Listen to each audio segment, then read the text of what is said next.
10 seconds. I never liked you. 5, 4.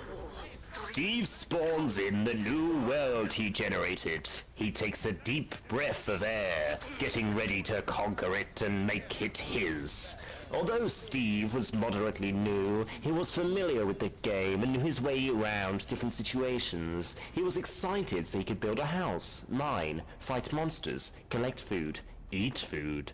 But there was something different about this world, like a presence of some sort was making itself known.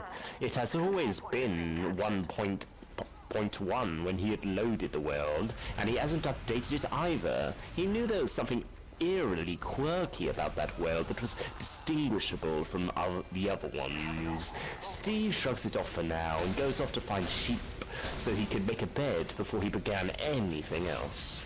Steve's make into a full house. His house would be an open clearing with surrounding mountains, hills and forests around it. From then on, he will just expand it or add anything necessary such as windows, paintings, etc. What is that, he thinks? The feeling of eerie presence is here again. Herobrine, Steve says, drawing a stone sword closer to his bed. He was expecting a low growl, and then have him pop in his face before he is sent to his permanent death.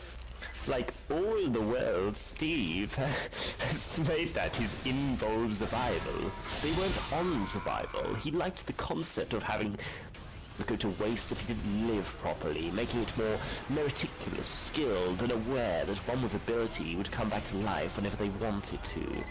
Steve stayed up most of the night, with the sensation of a presence inducing insomnia.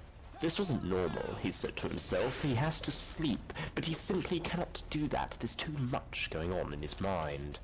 After what seemed like an eternity of unrest and tossing and turning, he eventually turned in and fell asleep. Steve wakes up, a bit groggy from not a bit groggy from not having slept like he should have. Good morning, world. He gets up and stretches, opening the doors to a beautiful sunrise. He snags an apple he found while chopping down trees and takes a big bite out of it, revising his plans for today. Throughout the day, as he tilled the soil to farm, built the floor and walls of his house, crafted his tools, and lit up the house at night, the sensation was making him curious. What is in this world that is so much different? Makes me feel like if I'm going to explode if I don't find out, Steve thinks to himself. He feels as if he can find out soon, but not any time today. Steve calls it a day as he crafts some bread for dinner and cooks up a pork chop. He hunted a few pigs in the morning, plopping in bed. He goes yet another day, not knowing what the mysterious sense could mean. Steve wakes up the next day, feeling fully rested, filled with the urge to explore. He grabs his iron tools, iron swords, and bread and pork chops, torches, a stack of...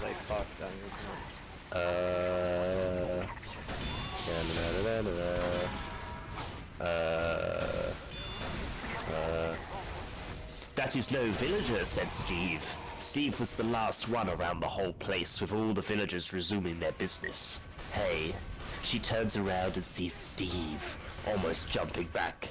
Hey, who are you? She asks him. I'm Steve.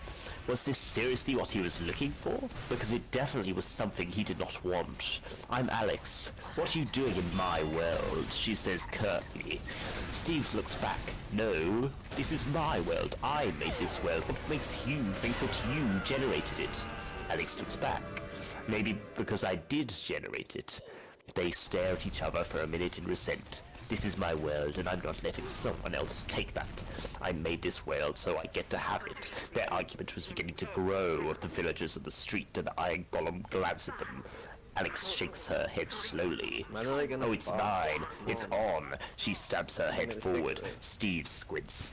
Bring it. It's my world, so I get to take it. I was the first. Actually, you didn't exist until 1.8. Shut up, she screams, causing Steve to back up a little. I'm saying it's my world and you... The control point is being captured. No.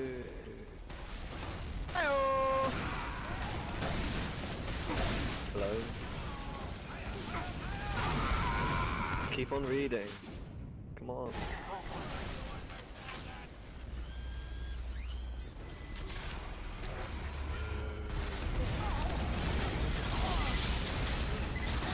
Alert.